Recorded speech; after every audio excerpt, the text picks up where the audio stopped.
Welcome everybody. How we all doing tonight? Make sure we're all good to go here. Raphael, always first in the chat. What's up, Pete? Good to see you all. All right, there we go. Make sure this is up too. One sec, guys. Jumping on. I was already out here. I got out here sooner than I thought I would, so I figure I'm already set up. Might as well get going live. But we'll give everybody a minute to join in since we're a few minutes ahead of schedule. How's everybody doing tonight? Blue Laugh, what's going on? So last week I tried a different setup and it didn't work. But this week, right here where I don't have to move at all, I've got the book right here in front of me. And the lighting, I did a little test. I figured we could start with Songbook tonight. I did a little test with Songbook, and I believe I have solved the glare issue. So we'll have to test it out with some more books, but I think this setup is going to work a lot better for the streams. I just have my iPhone on the same stand that the Nikon is on for the overhead camera, so we're simplifying things out here. I wrecked photos. That is what is going on. What do you mean you wrecked photos? Did you mess up like a roll of film, or I wrecked photos? I'm trying to decipher what you mean by that. You're early, I feel lied to. I'm sorry about that, Javier. Yeah, I figured, I mentioned I was already out here, so I figured I might as well hop on and just hang out for a few minutes with everybody while everybody joins in. We're a few minutes ahead of schedule, but that's all good. Getting dizzy with all the desk moves.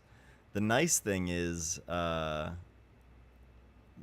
only this desk right here is on wheels. Everything else is locked down, so I've got to be somewhat committed to some of these. But I'm sort of preparing for, you can see right here, essentially from this point in the wall straight across this way, there's going to be a wall. Because how long have I been out here? I moved all my stuff out here in the barn around October, I think it was, wasn't it? September or October was like when I started bringing everything out here. So yeah, 9-ish months.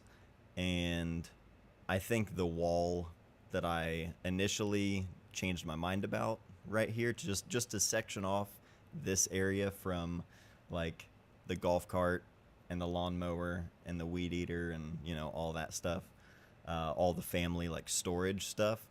I think for my ability to focus, I need a cave. I need to be in like a little hole with all of my things, and also just heating and cooling a smaller section rather than the entire barn is going to save on energy, cost, everything. So I'm trying to figure out how I can keep this same-ish setup with a wall right here, and I think it's going to work out just fine, because everything back here is just like the book inventory storage and then production stuff like lighting, stands, tripods, that kind of stuff. So I feel like I've kind of, I don't know, it's getting there.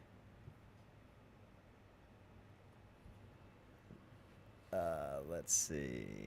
Good evening. What's up, Eric? Oh, hey, Eric. Yes, Eric. So last week, we took a look at Eric's zine. If you missed last week's stream, you can check the replay. All the weekly streams are available to replay if you missed them. But Eric had a zine all with the Slim. Well, here, let me grab it real quick.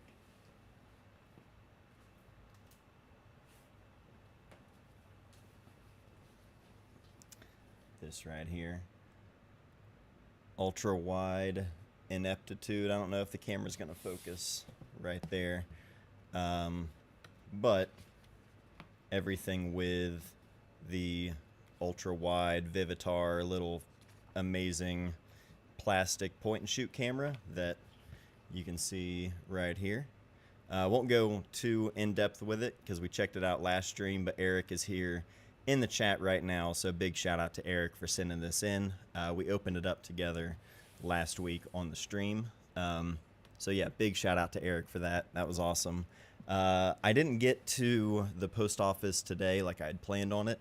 I was working on stuff here at home all day, so next week I'll check the P.O. box if anyone has sent anything in. I got a message within the last couple of days of someone asking for the address, as well as an email today from someone who is putting together like a sort of group zine, but like a recurring publication type thing, but more than just like a magazine.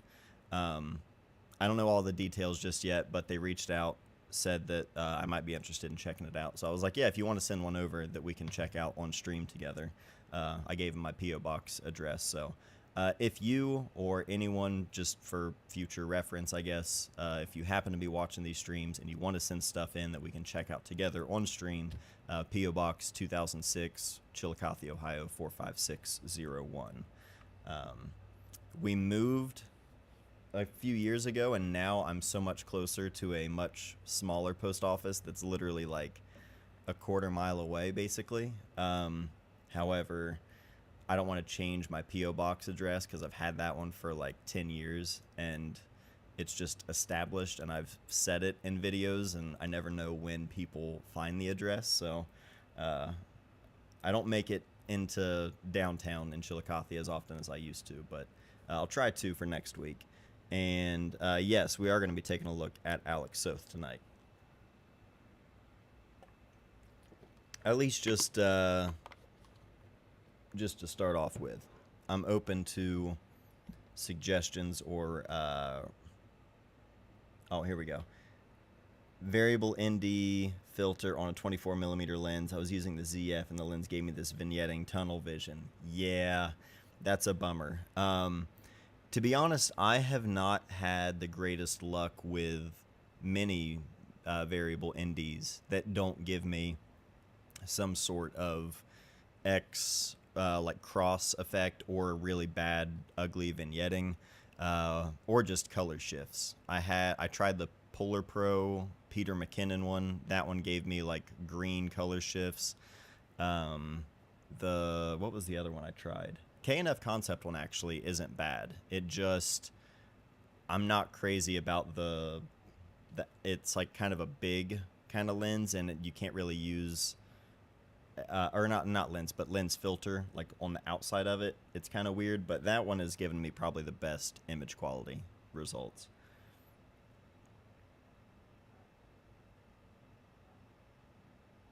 Oh, what? Sage Sawyer is putting out another book to make a trilogy with American Scene and Passing Time. What now? 1 minute. What book? What do we have now? So is that with... Who did the most recent version of American Scene? Did Nazraeli do the new edition? Or is that Stanley Barker? Who did? I can't keep up with all these different publishers. Who did Passing Time again? Okay,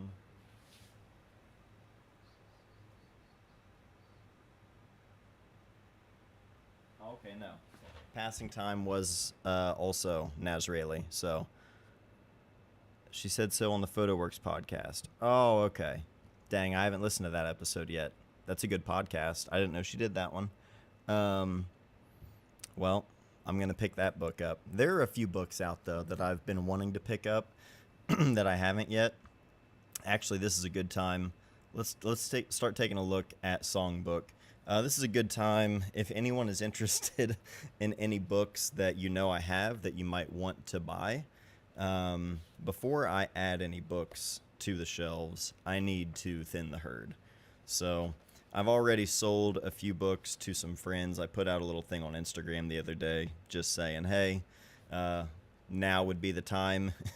I'm kind of okay with letting go of really any books. I say that, but I maybe not any books. I'm obviously going to say no to some. But if you're interested, just shoot me an email, or here on stream we can talk about it if you want. But before I buy any books, I need to clear some space and add some book funds to the wallet, because everything right now is currently going to my children's food.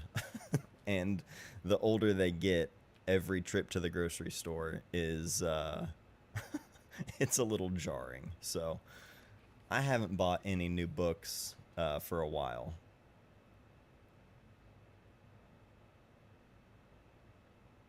What's up, Xander? Tate, if I'm pronouncing that right, from the UK. Clayton, appreciate y'all being here. Julian, if you want to order any of if you want to order, if you want to buy any of the Mark Steinmetz books, I would keep Summer Camp.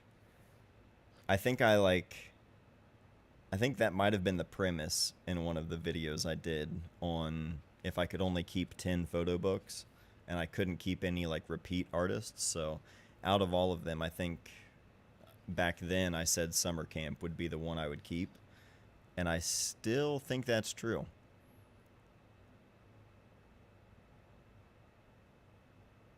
Oh, Matthew Young says probably doesn't help your shelf clean out, but Twin Palms is doing a buy two, get 50% off your whole order right now. That certainly doesn't help my cause, but that is good to know. Shout out to Twin Palms if anybody here is interested in looking at their books. That's a good sale to jump on. The two Chris Vereen books that I have, Family and then just the self-titled book, Chris Vereen, were both put out by Twin Palms, if I remember right. Those books are incredible. I don't think we've ever looked at Chris Vereen together on stream. Let me know if that's one you guys want to take a look at after this, because it's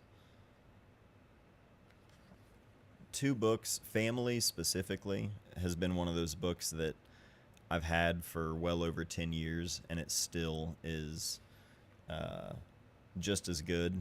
You know, it's one of those that every time I look through it, I'm just amazed by it. And it's all, you know, just Chris pointing the family at their own family and photographing their family over the years, and it's great.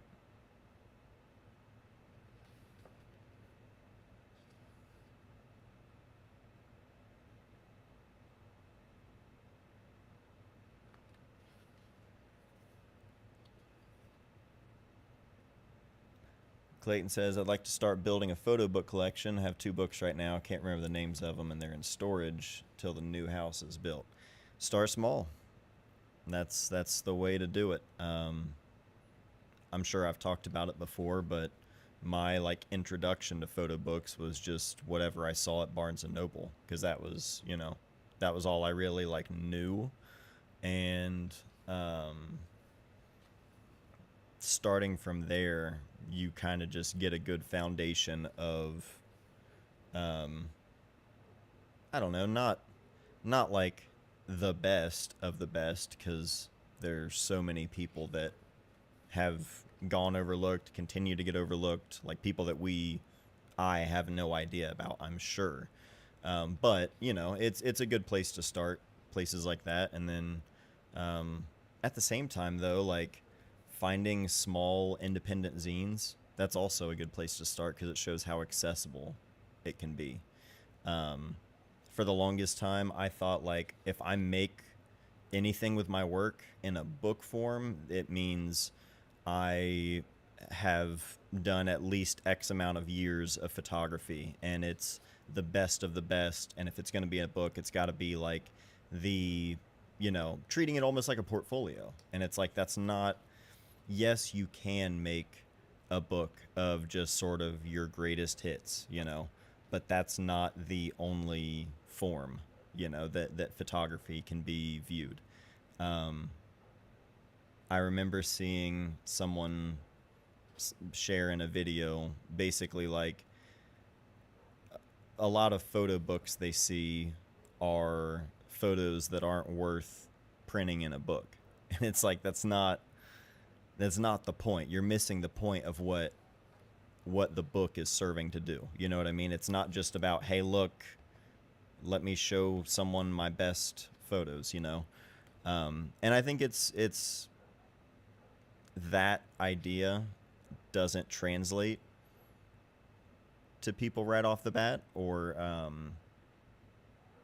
I don't know. I have found through sharing photo books and just work that inspires me in general, if I share that online through video, it doesn't always translate the same way, and not everybody is looking at photography for the same thing. I think that's a really important distinction to make, that um, you know, people are going to have different responses, but at the same time, people kind of have different goals with what they want to do with their work, or I guess how they critique the work, you know, what the scale is really measuring.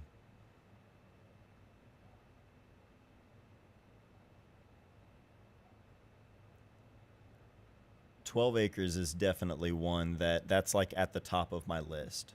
What's up, Quaid? 12 Acres is at the top of that list of books I want to buy for sure. There's another one, Lisa Sorgini, In Passing, I think is the title of it. That one, I really, really want to get that one. I hope it doesn't sell out before I pick it up, because that one looks beautiful. And speaking of like places to start, I know I'm always talking about them because they're the friends, but Baltimore Photo Space, I'm pretty sure that's where I saw that book was coming out, was in the newsletter email. So finding books, finding places to buy books, check out their stores, check out their email newsletters if they have them. It's always a good way to just, kind of keep an eye on what's coming out, even if you're not picking them up. House hunting, yeah, Ashley, that's a great one. I think we've looked at I think we looked at Outskirts. I have Outskirts and House Hunting by Todd Hido. Those are the only two books of his that I have. Brian, what's going on? Yeah, used bookstores. That's another one we've talked about. Places like Half Price Books or Ollie's Bargain Outlet. Like, they have often. I picked up a Joel Meyerowitz book there once. My cousin, he picked up a William Albert Allard book for me at Ollie's for like $5. Charles, what's going on, man? Do you ever take loaner books from people? Could send you 12 Acres and Sons of the Living if you want to put them on stream to let people view? Charles, I would be happy to do that. I mean, I would never ask you to do that, but if you want to send them my way to share on stream, I would be more than happy to, one, check them out here on stream with everybody, and then ship them back promptly to you. Yeah, I would be more than happy to do that, man. Shoot me an email, Charles.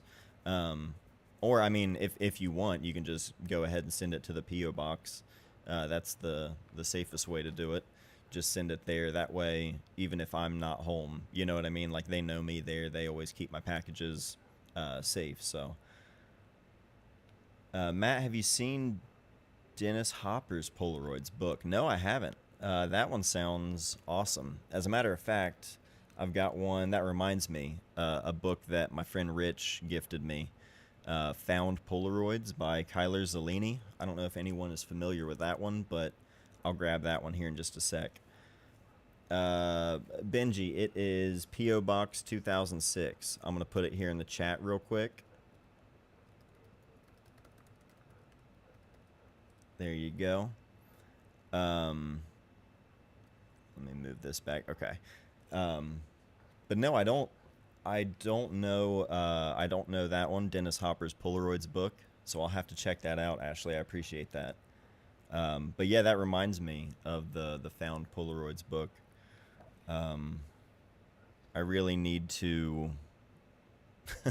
figure out a time to start working on the instant film book of my own. Um, right now, I'm kind of like in this headspace of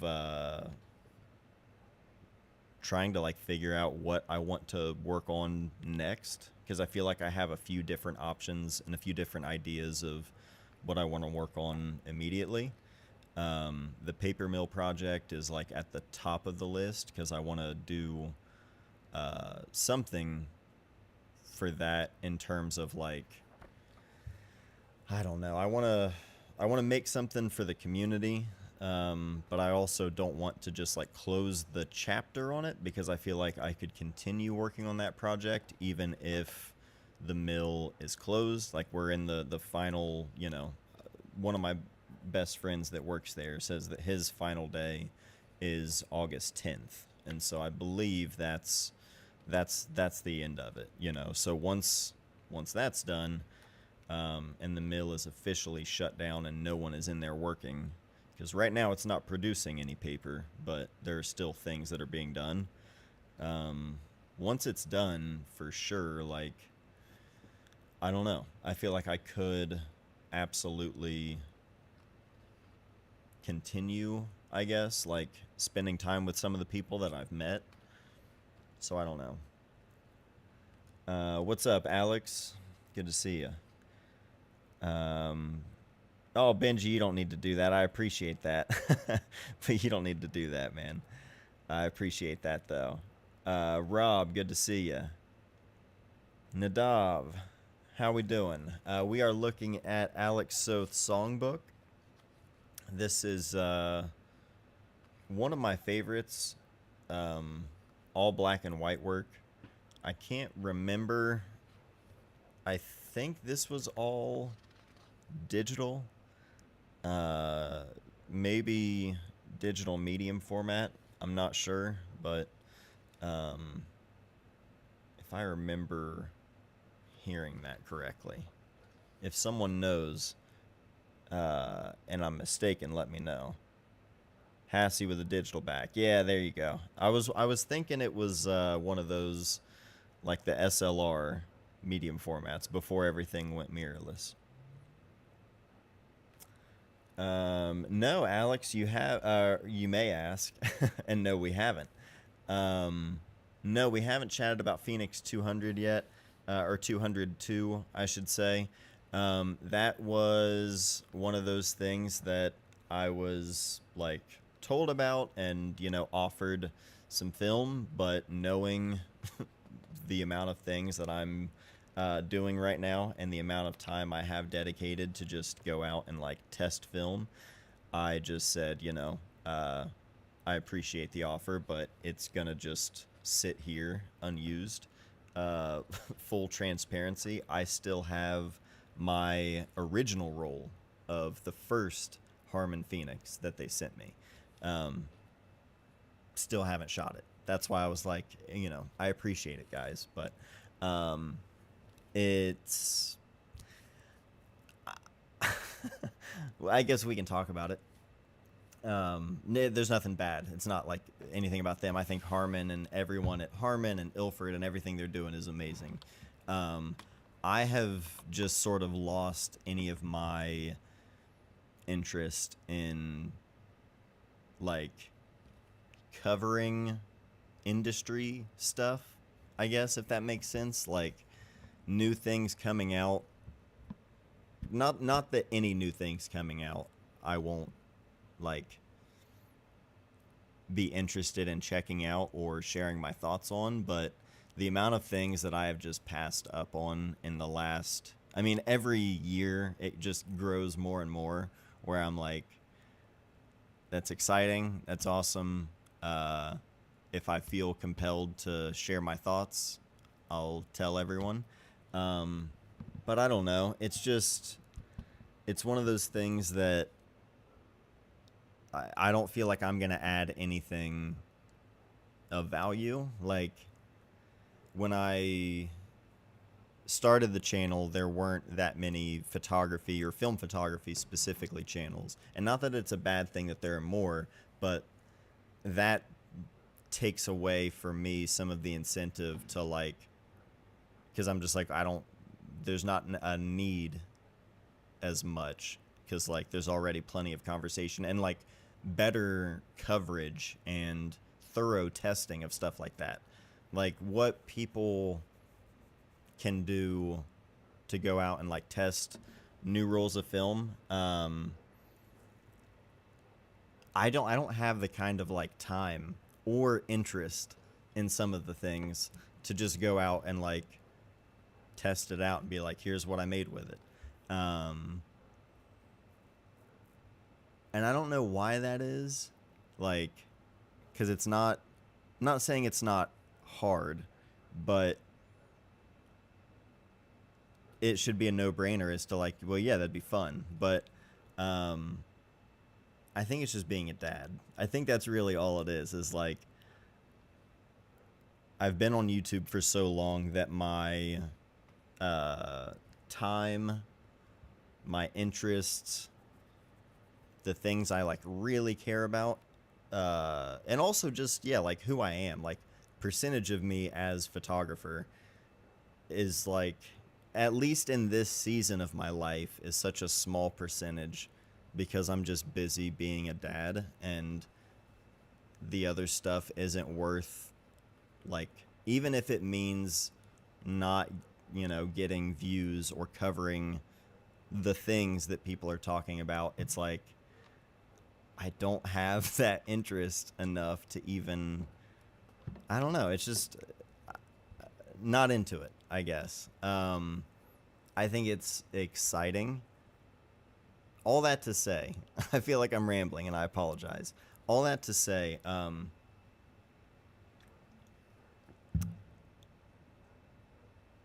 like, let other people talk about that stuff, because it's, they've got the time and passion for it, and it shows. Like, I think if I made the videos about all of the new things and like tried to like kind of cover everything and make sure I was in the scene, I guess, I feel like it would just show that I was fully phoning it in and like not interested in it. I don't know. Does that make sense? Does any of that make sense at all? I maybe I just rambled. But that's kind of like where my head's at with like a lot of the new stuff that's coming out, because it feels like there's new stuff all of the time. Real quick, I do want to say, and I mean, I don't have any contact with them, so you know, I'm not hurting my pockets, but I don't want anyone here to be duped into buying a lens filter that says it emulates Kodak Portra 400. I want to make it like abundantly clear that no one should be duped into buying lens filters that say they emulate a film stock. That's like, I also don't think anyone should spend like $60 on something that holds 5 rolls of film in their camera bag. Like, these companies are fleecing people on some of the most pointless and like and this is coming from someone who has spent plenty of money on Leica cameras. Like, the camera itself, and that's even something I've like changed my mind on over time, I think.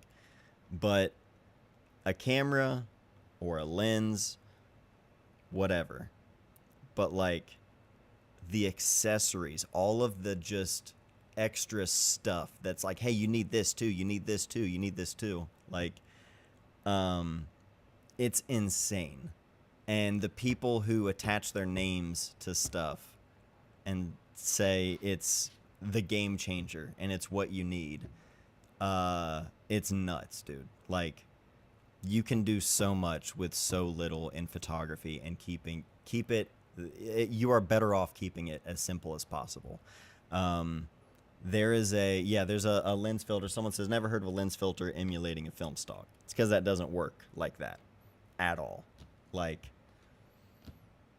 and also to just, I don't know, dude, it's wild. It's That's the other aspect of like all of this stuff that is hard for me, or it's like it removes all incentive, or not incentive, what's the word I'm looking for, like just all like genuine inspiration, I guess, or like interest in sharing things online when everything is so I don't know, the content of everything, the contentification of everything being this, you guys have got to check out this new filter and da, da, da. It's like all of the things about, ah, now I am rambling because now I'm getting pissed because I'm just, there's so much garbage that people are selling online, and it's nuts. And also, don't use a diffusion mist filter for everything, because I promise in like 5 years all of that stuff is going to be aged like milk, you know? Like the whole, oh, just the whole thing. Like you're attaching these diffusion filters and having everything look like you are hotboxing wherever it is you're shooting, and you're just in this hazy atmosphere. I understand right now people are going to be like, dude, that's sick. But you are baking that look into everything because these influencers are like, this is the one, dude. You got to use this for everything. And it's like, oh, what are we doing? You guys want to look at some photography? Gregory, I want to hotbox. Hey, I'm right there with you. Uh, yeah, Neil, exactly. Neil says, orange and teal. That's the thing. Yeah, it's like whatever is cool is,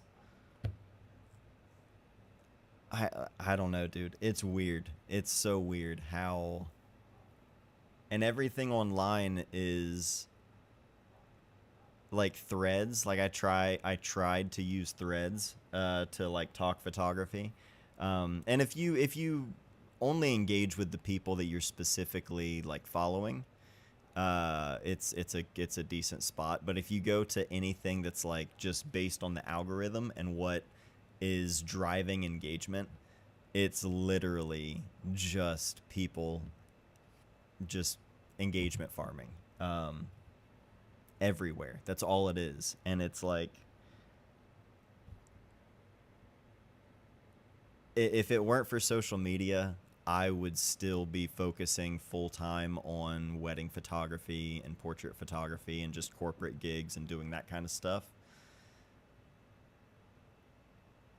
which isn't a bad thing at all. But it's like, I I'm aware that I get to do what I get to do because of social media. So it's always this double-edged thing.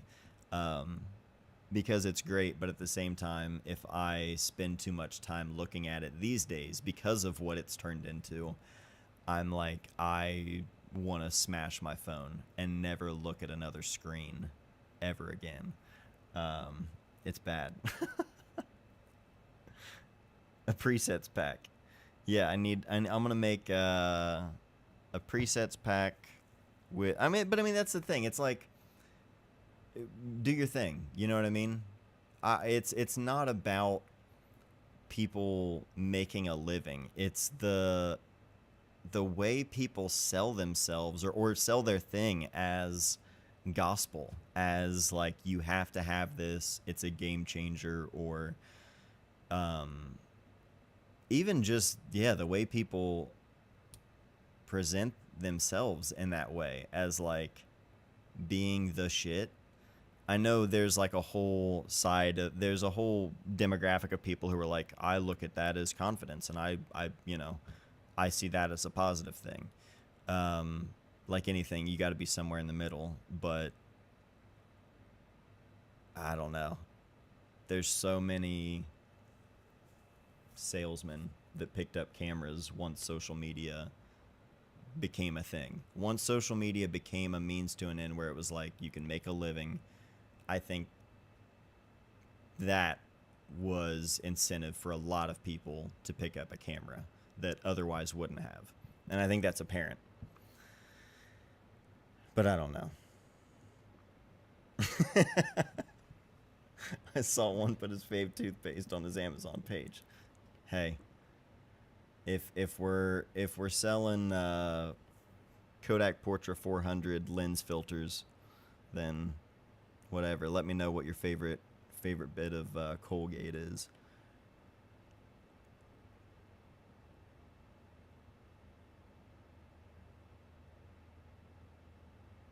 Well said. Peter says everyone has to make a living. Buy what you need, not what they're selling. Make the focus about taking photos and not about equipment. Be happy with where you are and the projects you wish to conquer. Well said, Peter. I remember one time I tried to tell someone that you could get by with like very simple gear. And they were like, well, it's easy for you to say you've got this and this and this. I challenge you to try shooting with just one lens and one camera for, a month or whatever. I'm like, I've done that for literal years on end.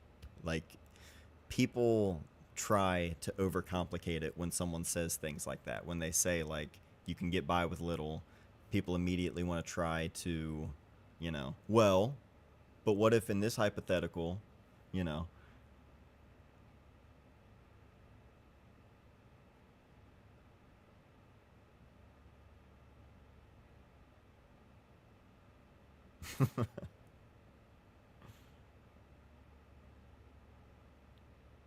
Corey, Matt, do you have any experience shooting with a D850?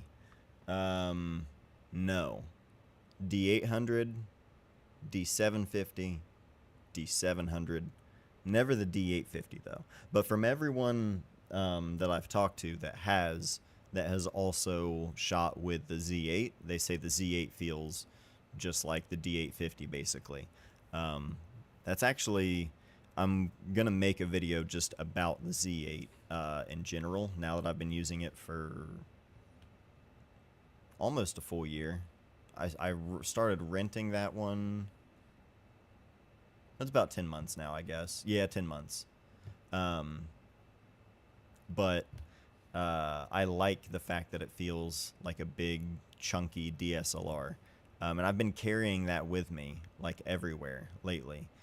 And I even tried swapping it out with the Z6 III, because I was like, makes sense. I would be more inclined to, or I would at least enjoy carrying that camera around with me more, but the size difference didn't really bother me like I thought it would. So some days I wish I was still shooting with like an M11 and just carried that around, but honestly, for what the Z8 can do in work scenarios, it's worth it.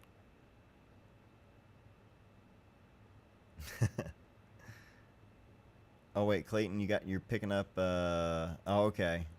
You found a reissued M6. Nice.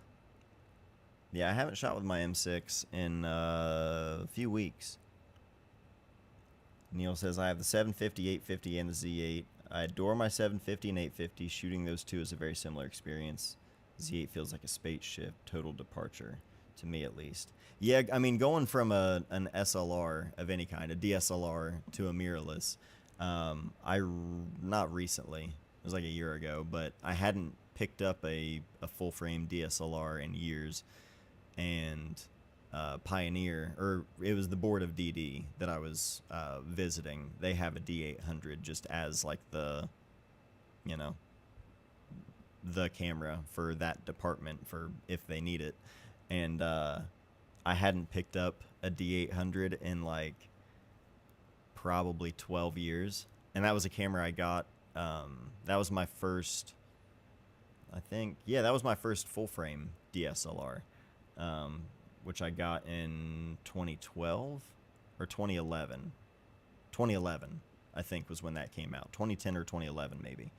Um, but yeah, I picked it up for the first time, and the optical viewfinder, actually looking through the lens for the first time in years, was really refreshing. But then all of the I was gonna say all of the autofocus, or I should have said the lack of the struggling autofocus compared to the mirrorless autofocus. That's the one thing that I think I have grown to accustomed to, is shooting in low light, and specifically the autofocus in low light.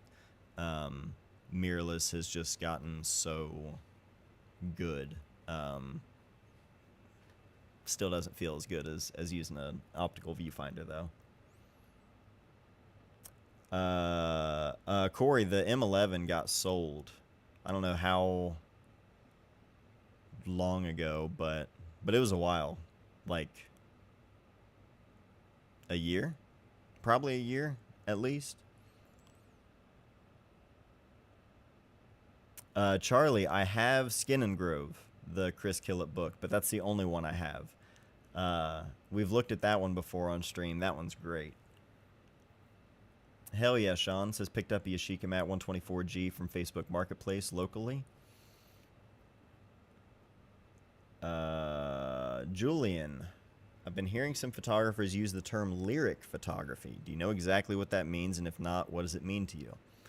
I'm going to guess that's something that someone who has like a BFA or an MFA, they probably use that terminology, and I have no idea. It's going to be something in an artist statement that I read over and I just go, okay, sure, right on. No idea. No idea.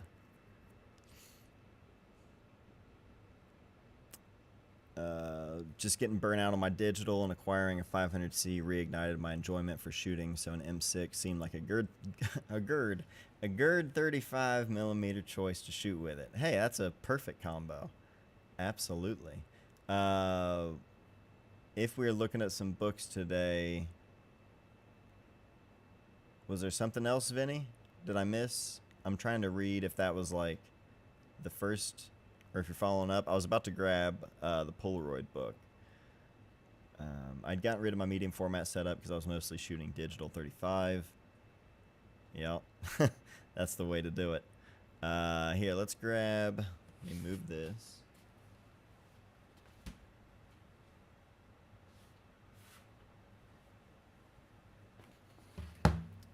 So this one, we can thank Rich Joseph Facun, which if you haven't seen the video, I did a video with Rich a couple of weeks ago. That went up, and his book has been fully funded over on Kickstarter, so it will be going into production. Super stoked for that. Rich is an awesome dude, but while I was there with him, he gifted this to me just as a well, as a gift. This is found Polaroids from Kyler Zellini.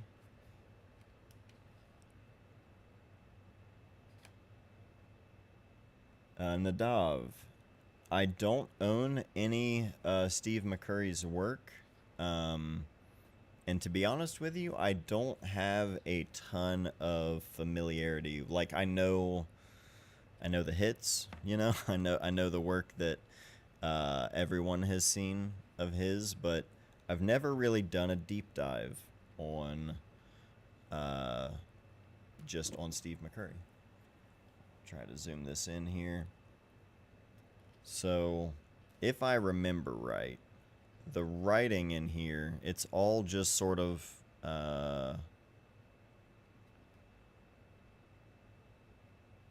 yeah, how the Found Polaroid project works.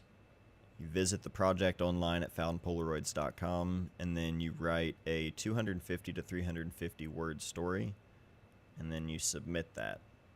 So there are like stories written that are just accompanying these found Polaroids.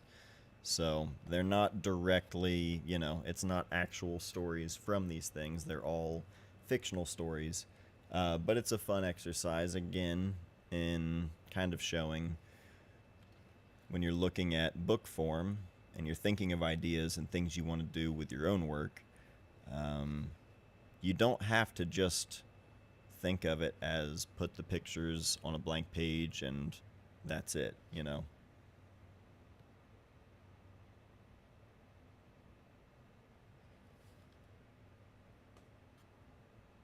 Nadav, yeah, or well,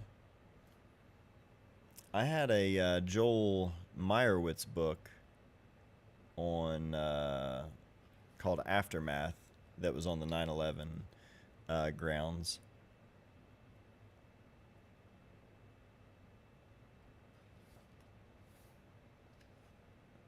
Oh, right on. Pete says, I saw Afghan Girl on display at the Fenimore Gallery in Cooperstown last week.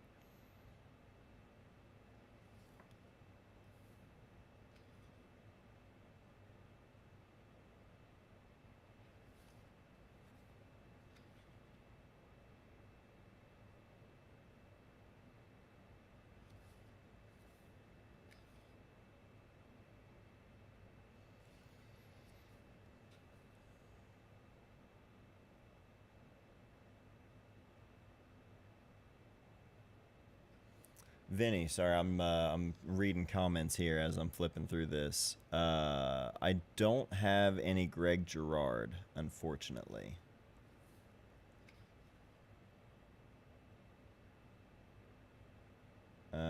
Streetwise, the Mary Ellen Mark, Streetwise.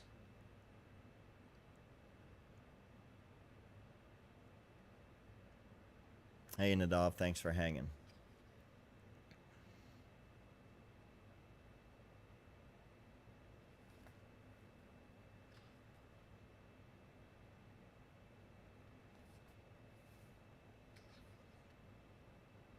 Hey Chris, what's going on?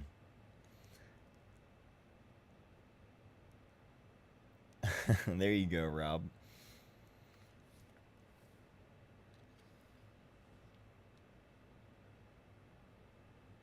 Have you seen any of the images of the guy shooting portraits of the Palisades victims in the rubble of their houses on large format? Marcus, right? I would imagine you're talking about Marcus. I'm trying to think Marcus's last name, and I'm blanking off the top of my head. Um, your pal Marcus on Instagram, I think is his handle. Um, I think he's been going around making portraits of people because he also he lost his home in the Palisades fires.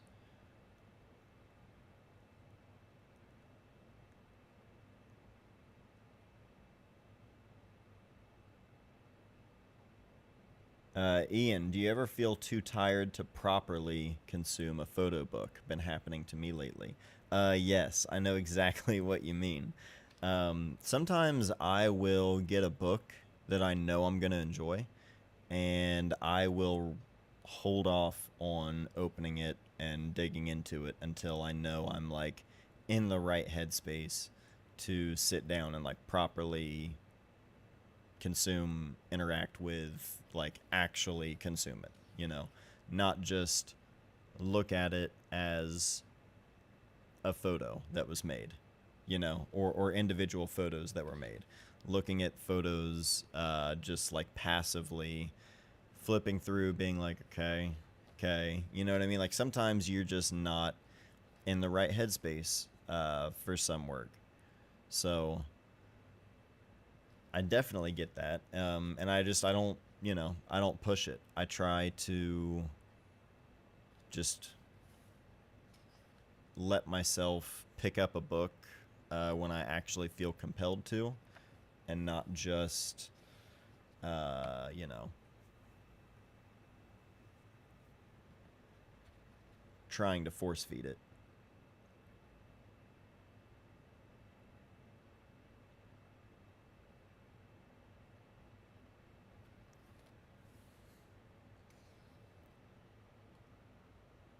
Yeah, the digitizing to avoid the Newton rings. That to me is why I've gone back to like photographing the Polaroids on white as opposed to using any kind of like traditional scanner, because even using an adapter to avoid the scan rings, the Newton rings, it still was a bit of a pain having to rely on like an ancient V600 for everything. So I've started since just photographing the Polaroids on a white, and I like the look of that a lot more.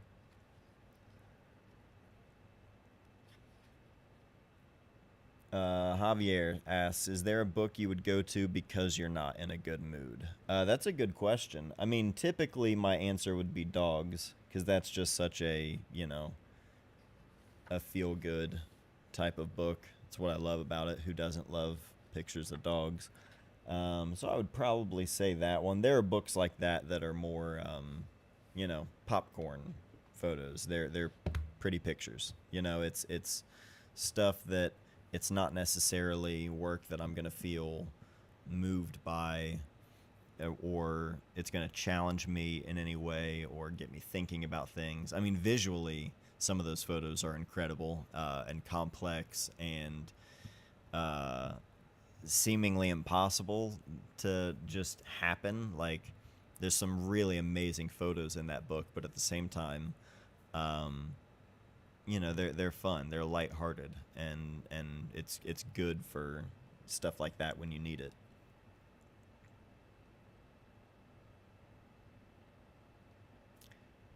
Tarkovsky's Instant Light has been sitting in my cart. Not sure if you've mentioned it on the channel. It's a book of his Polaroids.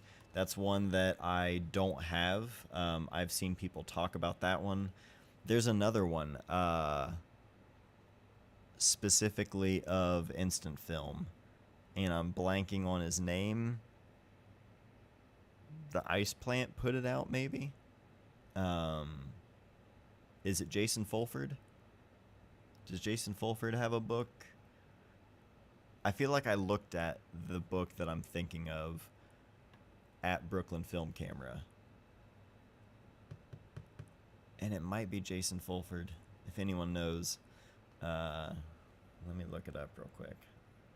I guess I do have the World Wide Web in front of me.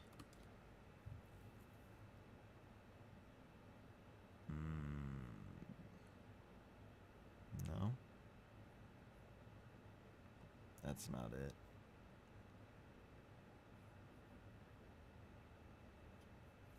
Maybe not.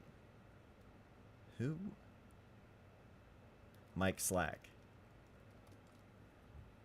Yeah, it was Mike Slack. Okay, so Mike Slack has a different one that's available right now. Close-ups of film actors, all Polaroids. This honestly looks rad. High Tide by Mike Slack.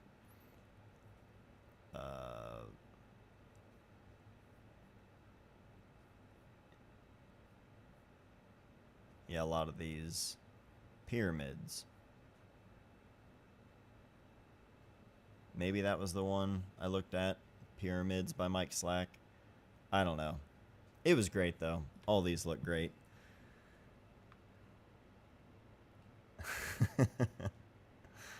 Pete, that's a solid reference. I do miss the peel apart black and white Polaroids, says the great Vanzini. Yeah, you and me both. FP3000B is still my... If I could bring any discontinued film back from the dead, that would be the absolute first one, for sure. Oh, hell yeah. Brian says, I had a love-hate relationship with Polaroids until I got the flip. Now it's all love. That rules. I'm glad to hear that. That camera, it was tough. Like, I had so many friends who wanted to shoot with a Polaroid camera, and they would see the I2 photos. Like, I'm talking friends that I'm just hanging out with that aren't photographers, who would want to shoot Polaroids because I would take photos while we'd all be hanging out. I'm like, well, you're not going to buy the one for photographers. You can just buy their everyday kind of camera. And it was every time they would. And then they would just be texting me like, none of these are turning out. why doesn't this thing work? The Polaroid Now and the Now Plus, I think those ones, the lenses aren't nearly as good as the ones, I should say, that are on the Flip, especially the i2. But the Flip has been awesome. Elliot has been using that one a bunch. Kashif says Flip was my gateway, not going well. Yep. Tim remembers 3000B. It's a different time. Okay. The firmware update for the i2. That's another thing that I still haven't done. I don't know how to do that. I've never updated firmware on an instant camera. And I know that people have said that the update is great. I don't even know what it does.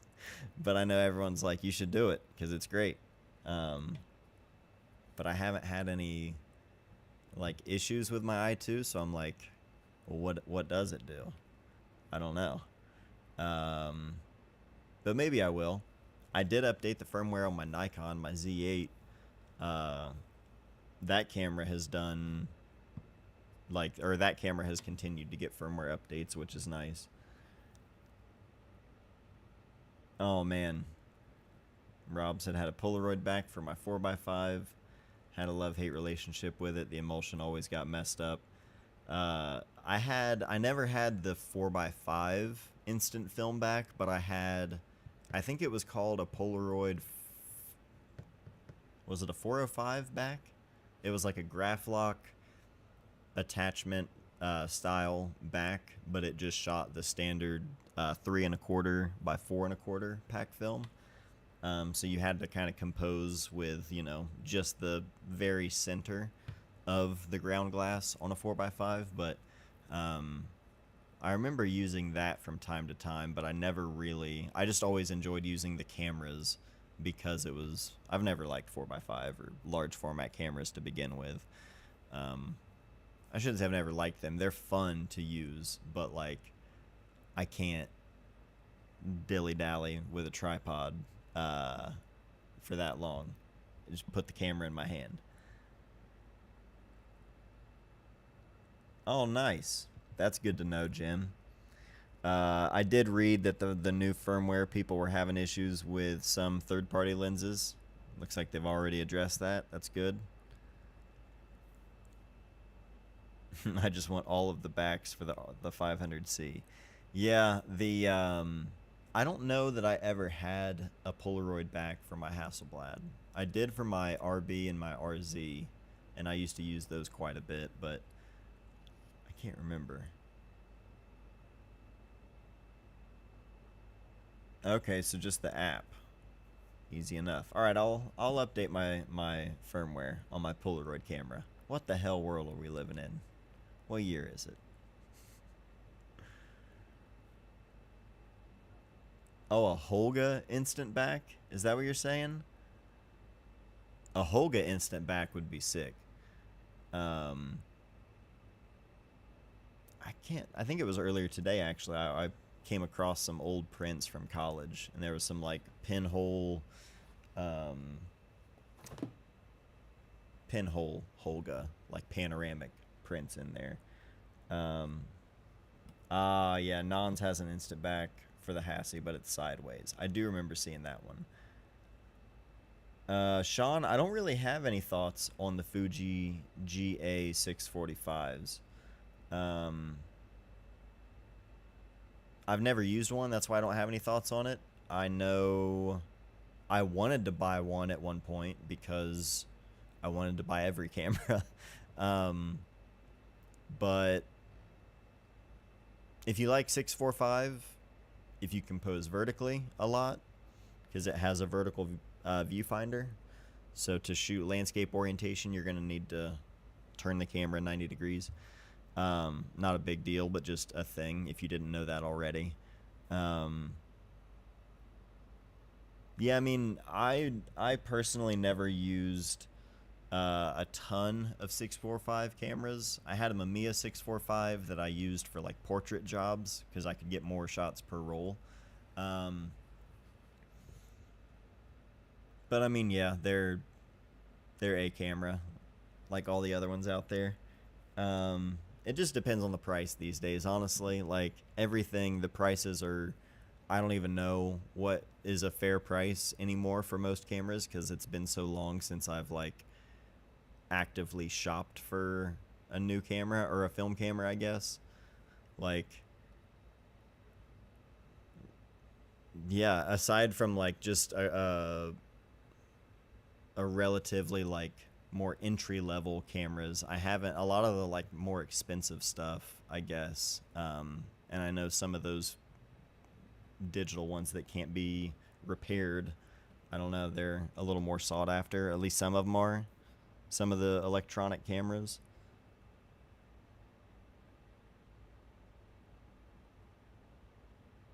Yeah, Bronica would be nice.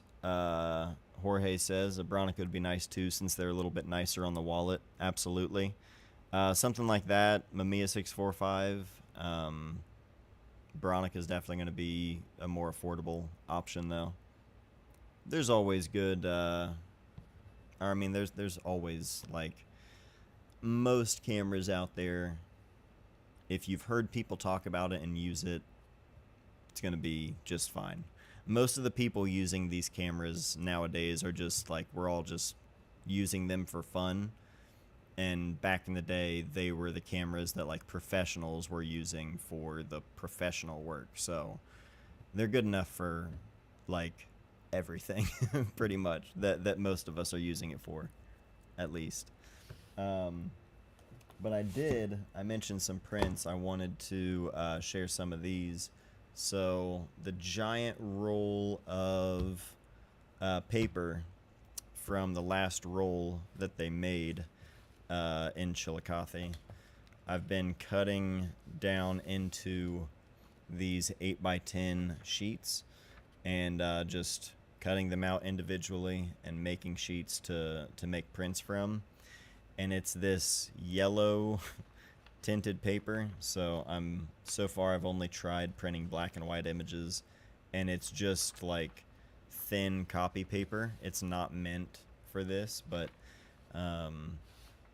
so far I think if I do some kind of show here locally, I think maybe if not the entire show is going to be done on this paper, but at least a collection of the photos will be done on this paper here. But I'm honestly kind of shocked at for just being some really thin copy paper.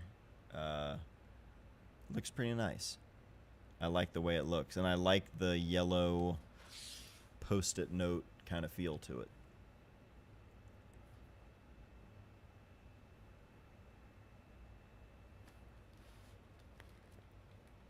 So I'm still trying to figure out, like I said, where or how I'm going to print something. This one was cool. I'm going to send this one to Marty here. This is fourth and third generation, or sorry, third and fourth generation paper makers there in front of the number 10 machine, which was the last one.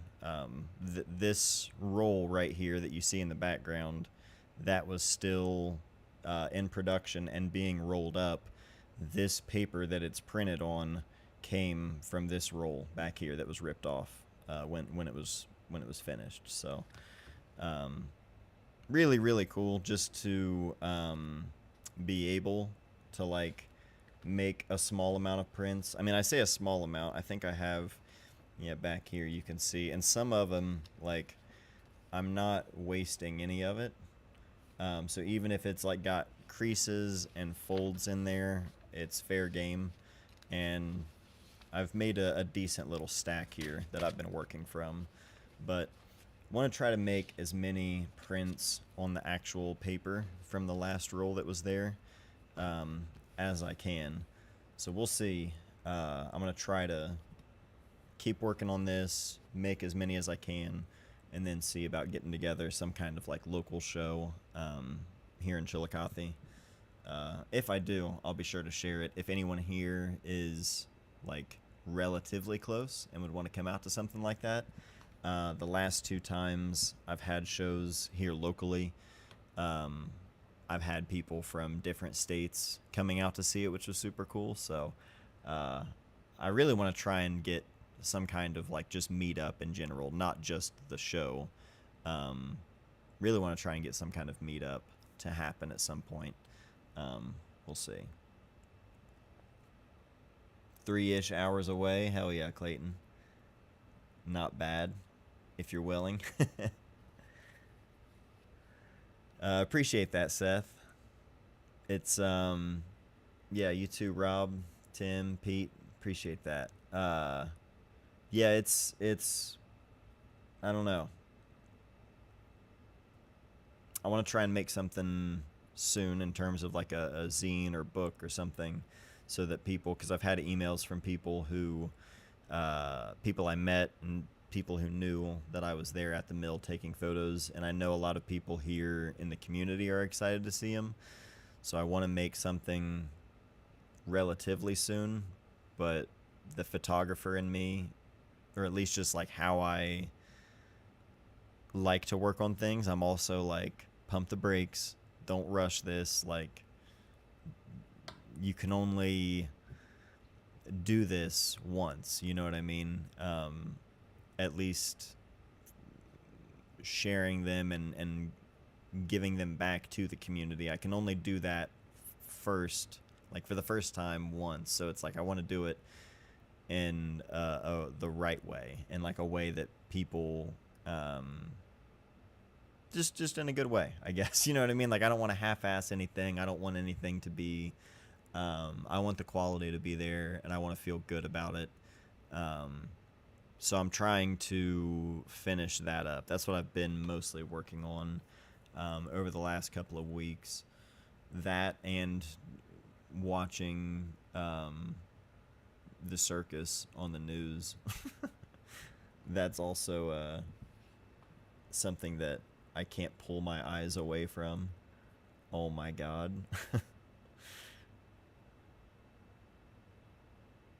Bring the show on the road, come back to New York. I mean, if there was an opportunity, if I could bring the show to other places as well, I would be more than happy to do that.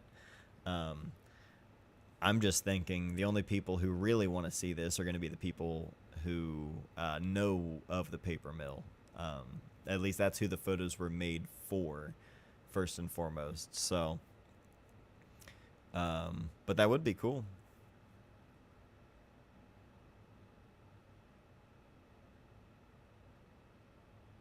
Rob, seeing your stuff makes me want to drive to Ohio instead of flying over it. That makes me happy to hear, for real, because the whole notion of friend of mine was me, which the title for that came in 2014, but that came from me feeling like I had to like stick up for Chillicothe like I would a friend who was being badmouthed by people, because that's all I ever heard growing up. As I got older and started hanging out in like cities outside of Chillicothe, specifically Columbus, I always hated Columbus, like with a passion. I think, who is it? Does Orthodox?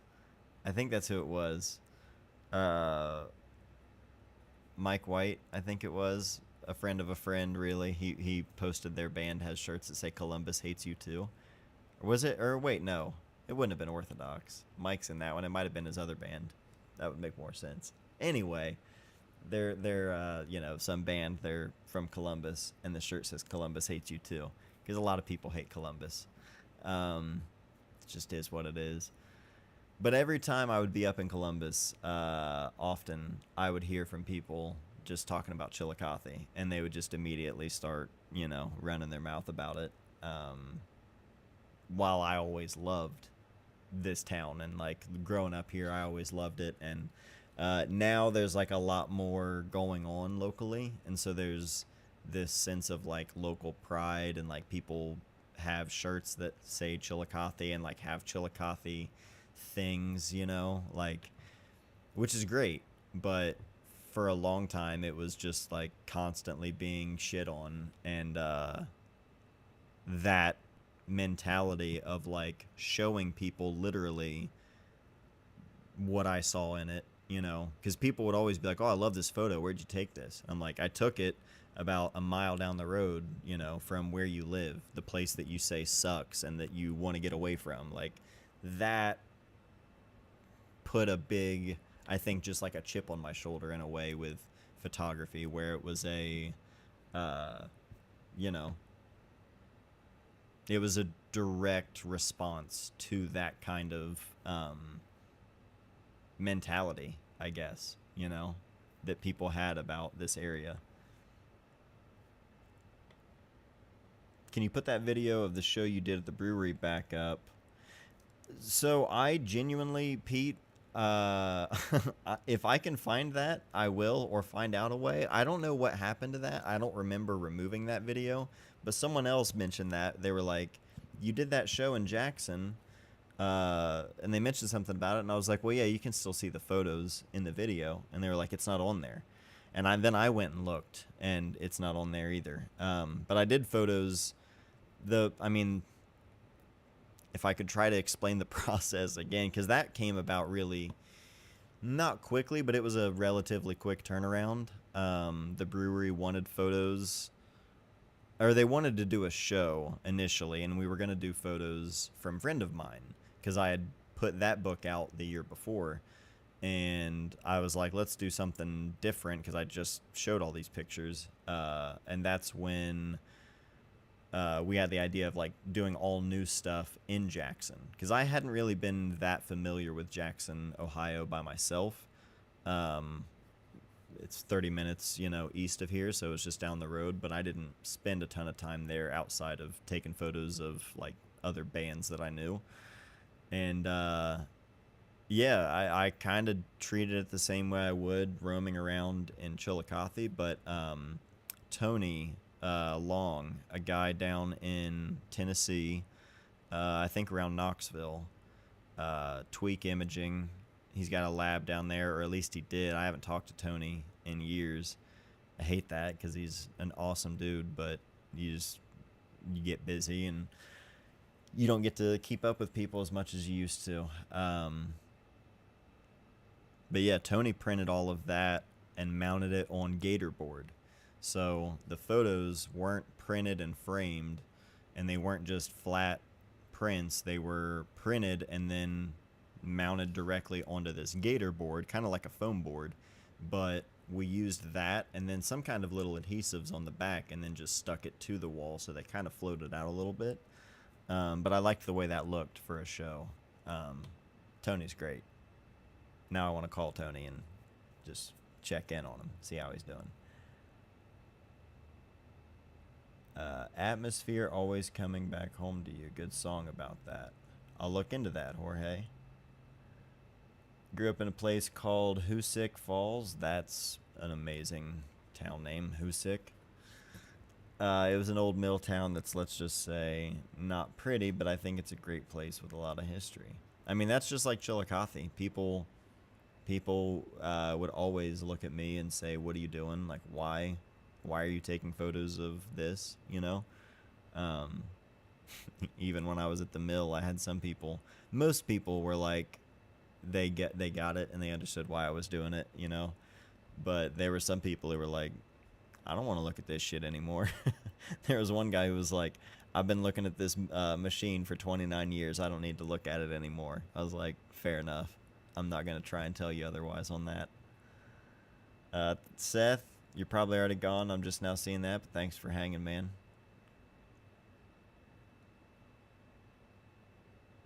36-hour drive. Alex? 38 hours away? Okay. Yeah, maybe. If you're coming from that distance, I'll fire up the grill at least. I'll at least feed you. But yeah, that's what I've been working on lately. Trying to get this wrapped up. Try to get something made in the near future. Maybe next week I'll have more info on that, and I can ask you guys for some input. I'll also check the P.O. Box as well and see if anybody has sent anything in. If you're interested, again, P.O. Box 2006, Chillicothe, Ohio. If you guys want to send anything this way that we can check out on stream. But, yeah. Oh, also, I mentioned earlier, books. If you're interested in any books, get a hold of me. But that's going to be it for this stream tonight. Got an early morning with my brother tomorrow, so I'm going to hop off here and try to get some sleep. But appreciate y'all hanging with me tonight. Always good. If you have any questions, anything at all, just reach out. Let me know. But that's it. I'll see you guys next time. Love you all. Enjoy the week. Have a great week. And, yeah, be good to one another.